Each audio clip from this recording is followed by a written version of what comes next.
What was the defining moment you realized your marriage was over? My parents gave me a car, and it needed some work, and he refused to help me. Then he suggested I sell the car to his friend. The next weekend, he fixed it for them. I feel like this is worse than cheating. That's so cold. Absolute contempt. I agree. When people state that cheating is the only line that can't be crossed, I always think that there are truly abusive people who are faithful to their spouse. I found out I was in stage 3, thyroid cancer. It spread to my lymph nodes and to my neck muscles. He would not take any time off work to go with me to any doctor appointments. And when I was hospitalized, he only stayed few minutes at a time. I told God I'm ready, but if I survive, I want a divorce. That was 26 years ago. Good riddance to both of my cancers. When he sat me down and said, "What I'm about to tell you is probably going to ruin our relationship," he then told me he went out the night before and slept with a man he met on Grindr. 3 months after our wedding, too. My condolences. Wasn't expecting to see a relationship I, Gem36, could comment on. I am not personally sanguine about relationships because of how common this is. Just went through this with someone in our friend's circle. Husband and wife with an 18-month-old, and wife noticed the husband not spending a lot of sexy time with her anymore. Went through his phone and found Grindr installed, and several messages with guys on there. Huge blow up, guys claiming it's all BS, they're trying to reconcile. As an aside, the husband is as queer as a $3 bill. Anyone meets him immediately thinks he's gay. Nicest guy you'll ever meet, but I get the sense he'd come out if he could, but can't. Very traditional Asian household, firstborn son, expectation to take over family business, etc., etc. My aunt took me out to dinner. I even remember the dish I ate, and almost 20-some years later, I still can taste it, and told me about the shit my cousin was going through with her boyfriend. Except everything she said was something my husband had done to me. Then she put a small pile of printouts in front of me, and it was all the texts I had sent my parents and brothers regarding each incident. It was shocking. She told me she had a moving van ready, and my other various cousins ready to help me move out.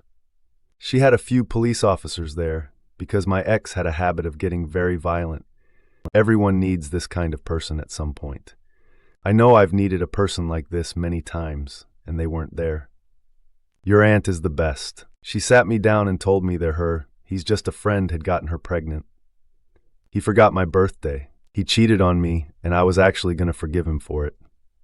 We were in the middle of buying a house. I was putting all the money down in an NYC, and I basically thought I was in too deep and we could work it out. Then my birthday came. I was depressed, and since we had recently moved to NYC, I was very alone. My mom came down to visit me, and we were talking about everything, and I mentioned he hadn't even wished me happy birthday. I saw her get on her phone for a moment while we were walking through Central Park, and within 5 minutes, I got a happy birthday text from him. I knew she had reminded him. That was it. Canceled the house sale, got all my good faith money back, moved in with a coworker I barely knew who became my best friend to this day, and made my ex pay me back all the money I had spent clearing his debt. I'm married to a wonderful, supportive man and working my dream job now. She said, saw her get on her phone to make the story simpler to understand for us young whippersnappers. She actually meant saw her step into a nearby post office to place a telegram. My dad passed away unexpectedly. I expected that my husband would attend the funeral with me. When I mentioned something about it, he said, I'm not really into that kind of thing. There were multiple instances of him being totally self-centered, but that statement nailed it for me. My partner does not believe in funerals. Always said she wouldn't go. My grandma died and she was there. A month later, my uncle who I took care of died, and she was there too. Funerals are not her thing. But I am. Funerals are not her thing. But I am. Welp. That's the most romantic thing I'm going to hear today. Yeah, being there for the person you love means more than avoiding feeling uncomfy for like a few hours. What? Good on your partner, but this is always so wild to me. Funerals are very few people's thing. Nobody wants to be there. I don't understand people that try to make not going to funerals a personality trait. My dad's mom died when he was a kid, and he has serious trauma related to funerals. He especially loses it if there's an open casket. When my mom's dad died, he was there. It was more than just the funeral, of course. We were there for 2 days. After a while, he asked if he could sit in another room for a bit. Because he wasn't just grieving, he was panicked. He would have stayed, but I told my mom what was going on, and she agreed he needed the separation.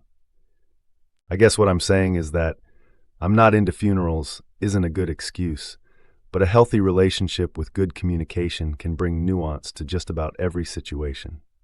My dad wanted to be there for my mom, and my mom wanted my dad to get a break when he needed it. Their 51st anniversary is coming up. My dad wanted to be there for my mom, and my mom wanted my dad to get a break when he needed it. And their kid was there to facilitate. Good kid. Oh man, funerals, they're a blast. The free food, the prayer cards, you don't even need to know the guy to have fun. Mexican funerals. It's basically a party catered by your tias. I think it means they don't see the value in funerals. They don't get catharsis from the ritual and may not see the point in attending, especially if they weren't close to the family or the deceased. It's a big obligation and expense at the absolute worst time, and it's okay to allow yourself the grace of skipping it. If it doesn't serve the bereaved, who is it for? Surely not the deceased. Maybe it feels like a performance, and participating in that feels dishonest in a way to a grieving family while watching the funeral industry take advantage of their loss for a payday. But if your spouse asks you to go, you go. Yeah, I think this is what's meant. My husband was dying for 3 years. We said our last goodbyes 5 separate times.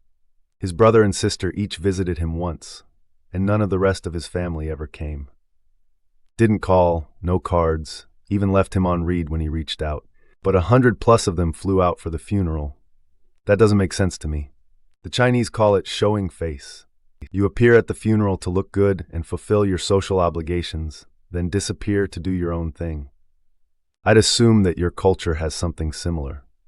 Mine had a tantrum because I didn't want to have sex the night before my dad's funeral.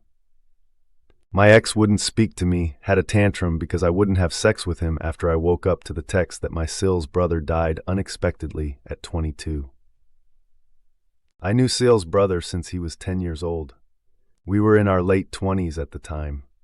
Mine didn't even acknowledge my mother died. Of course, he was deep into his alcoholism by then. The final straw was him bursting into my bedroom and threatening to strangle me over some perceived slight on his dead mother. She died when he was 6 years old. He was not allowed to see her in the casket. All I said was I was sorry he was not given the chance to see her one last time. After the threat to me, I got my ducks in a row and called the lawyer the next day. Jesus, even my ex-wife goes to my family's funerals when they happen, and I will do the same with hers. Whatever other differences we have, family is not one of them.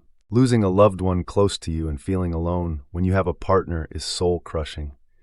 I'm sorry that you had no one to lean on during the most hardest times of your life. I went through it with my ex when my brother was killed. I couldn't look at him the same after that. I saw him for who he was. Sorry about your father's passing. You are definitely better off without him. Couldn't imagine being around this level of selfishness. Better off without your ex. Damn, I am going to use that line for every minor annoyance in my life now. My asks me to help take out the garbage. You know that's not really my kind of thing.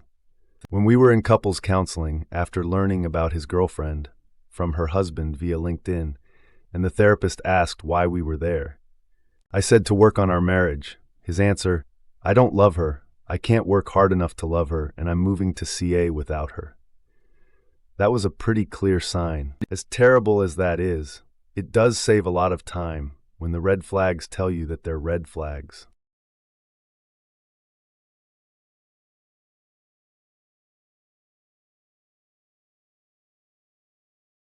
Best worst thing that ever happened to me.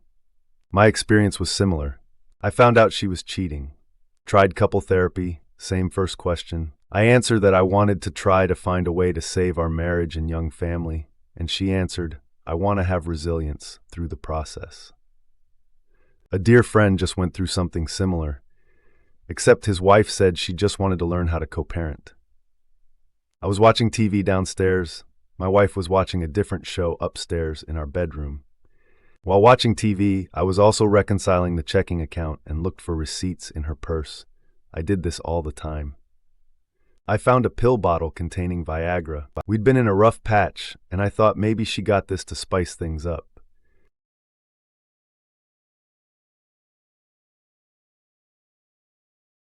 The look on her face said everything. I wasn't supposed to find that, and she had been cheating on me with an older coworker that actually needed the Viagra. When I got home from work and found a child's mitten on the living room floor, we didn't have children, but the woman my friend said he was sleeping with did. It makes it worse that it was something innocent instead of underwear or condoms. That means her kid was in the living room watching Peppa Pig while the mom was going at it with a married man in the other room. Hard to imagine. I'm glad to know that you are doing well now. In my situation, I was on the other side of things. I was just on the front end of a much-needed divorce from my wife, and then she was diagnosed with breast cancer. So I put the divorce on the shelf and took care of her, while she continued with the awful behavior that had made a divorce the only possible outcome to begin with. I did pick the divorce back up as soon as I could, after she had recovered from her last chemotherapy session, because the situation was unbearable. The change was needed for all of us, me, her, and our kids. Staying with her and supporting her through that time was the hardest thing I've ever done, but I never had any doubt that it was the right thing to do. That takes a lot of empathy and selflessness to stay longer in an already tough situation. It's also an example to others of how sometimes it's okay, for a little while, to not put ourselves first. Was your wife aware that the divorce would be happening? Or was it something that hadn't been brought up at all before her diagnosis? Heck yeah, you got rid of 2 malignancies in your life, the cancer and her. When he told me he was still questioning if he wanted to be with me or his affair partner, the next day I told him I deserved to be someone's certain, not someone's maybe, and that I wanted a divorce. Early 20s, there was this guy I had been trying to get with for years, most of high school, and I finally had a chance. We had gone on a few dates when his cheating ex popped back up. I straight up asked if he wanted me or her. He answered, "I don't know." So I made the decision for him and noped the fuck out. She cheated on him again. I had suspicions, so I placed 2 voice-activated recording devices in my house before I left to take my 3 kids on a trip for my birthday.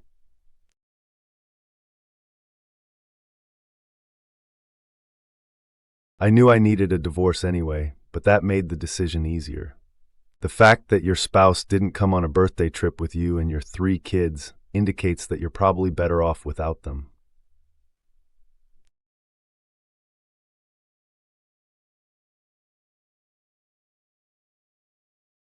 I went down on my knees and the baby was fine, but I knew there was no coming back from it. Unfortunately, extricating myself and the kids safely was neither quick nor easy. I'm glad you made it out, and you should be really proud that you did. I hope you and baby are doing better now. Thank you. That baby is halfway through a doctorate program, and we're all doing great these days. Except him, he's miserable as ever, I hear. I had planned a whole day date around things that he wanted to do for a Sunday, starting with taking the ferry to a brunch place that he wanted to try, going to a movie that he wanted to see, followed by trying out a new bar I knew he would like. Full day that he was well aware of, and that meant we needed to leave around 11 a.m. Saturday night, we got into a little tiff because he was deep in his cup. He's an alcoholic, and he went down to smoke. He didn't come back up, and I went to bed. It's not unusual for him to sit outside for a while and hang out, so I figured he would come up and come to bed in a bit. I woke up at 8:45, 9 in the morning to him high on coke with half a bottle of wine in his hand stumbling through the door. I took myself on that date and called a lawyer. This was a couple of years ago. It took me a lot of courage to finally go through with everything, but the movers come tomorrow to get his stuff and he flies out on Tuesday, so this was an apropos thread. I can finally be free.